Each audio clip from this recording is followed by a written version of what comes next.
গঙ্গা থেকে নিজের আত্মীয় বাড়ি গেছিলেন বাংলাদেশে মাদারীপুর। সেখানে গিয়ে ভয়ঙ্কর অভিজ্ঞতার সম্মুখীন হন সুমিতা মৃধা। কি হয়েছিল? হয়েছিল, আমাকে একজনে বলে মুসলিমে যে তোমাদের রাজা ভারতে চলে গেছে, তোমরা এখন এই মুখে তোন কি আস্তে আস্তে 2-3 মাসের মধ্যে তোমরা সুদূর যদি না যাচ্ছ ভারতে, তাই আমরা তোমাদের আস্থা রাখবো না। কি হচ্ছে ওখানকার মানুষের উপর? উপরে ওরে বাবা, হে বলা যাবে না, বিশাল হামলা হচ্ছে। মানে ভালো ভালো বউকে মেয়েদের হেরা তুলগে নিতে চায়, কেন? নিয়ে কয় মানে মানে দর্শন করে। কারা করছে এরকম? মুসলিম, মানে জামাতের দল আর হইছে খালেদার দল। কি কি করছে?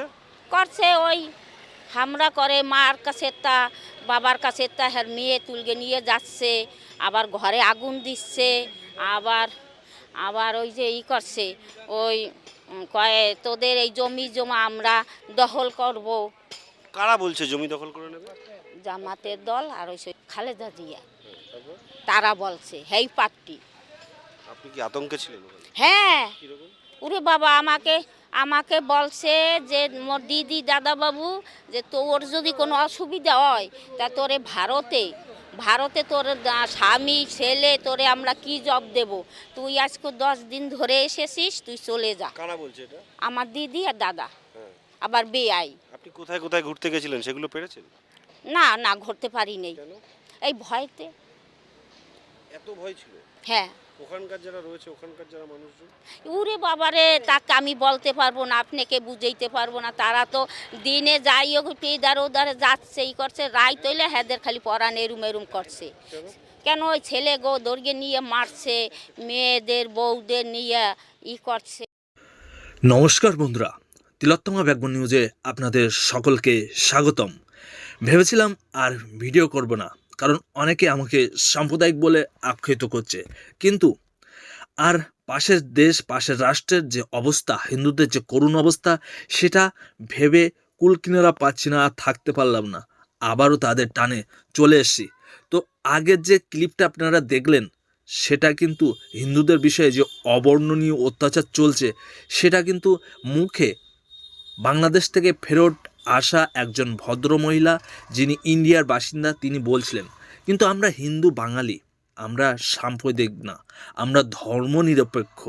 আমরা ধর্মনিরপেক্ষতার মেকি যে আভাসটা, সেটা থেকে বেরিয়ে আসতে পারি না।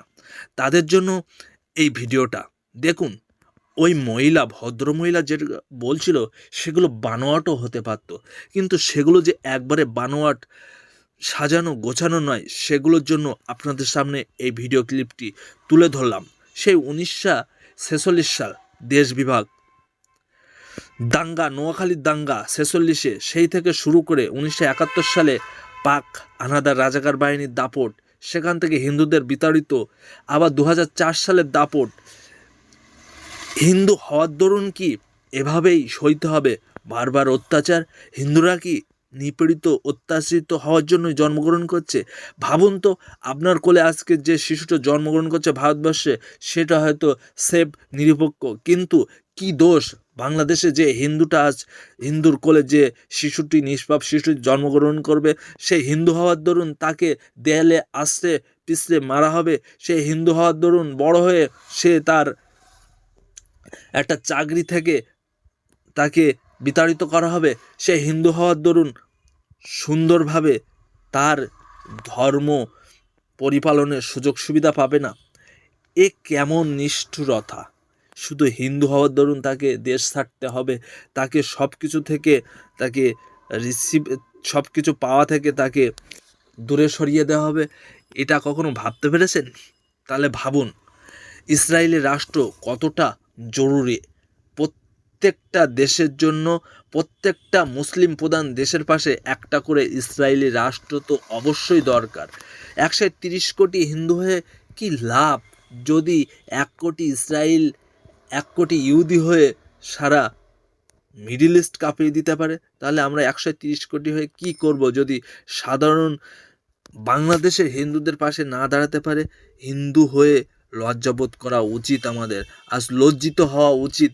বাংলাদেশের যে প্রেক্ষাপট চলছে, যে হিন্দু নিধন চলছে, যে সেখানে যে অত্যাচার চলছে সেগুলো দেখে যদি আমরা আজ কোনো রকম কোনো শিক্ষা সেখান থেকে না নিই, তাহলে আমাদের জন্য, হিন্দুদের জন্য, পশ্চিমবঙ্গের হিন্দুদের জন্য অদূর ভবিষ্যতে এই ধরনের প্রেক্ষাপট তৈরি হওয়ার আশঙ্কা আছে এবং আমাদের শিক্ষা নিলে আমরাও এই সমস্যায় পড়তে পারি।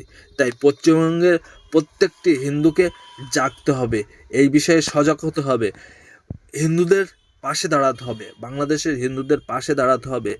দেখুন, আজ একজন প্রতিবাদ করেছিল, চিন্ময় কৃষ্ণ মহাপ্রভু, তার কি অবস্থা করেছে, তার কোনো বিচার হচ্ছে না, কিন্তু দিনের পর দিন জেল হেফাজতে আটকে রাখা হয়েছে। এই হলো বাংলাদেশের হিন্দু নির্যাতনের করুণ কাহিনী।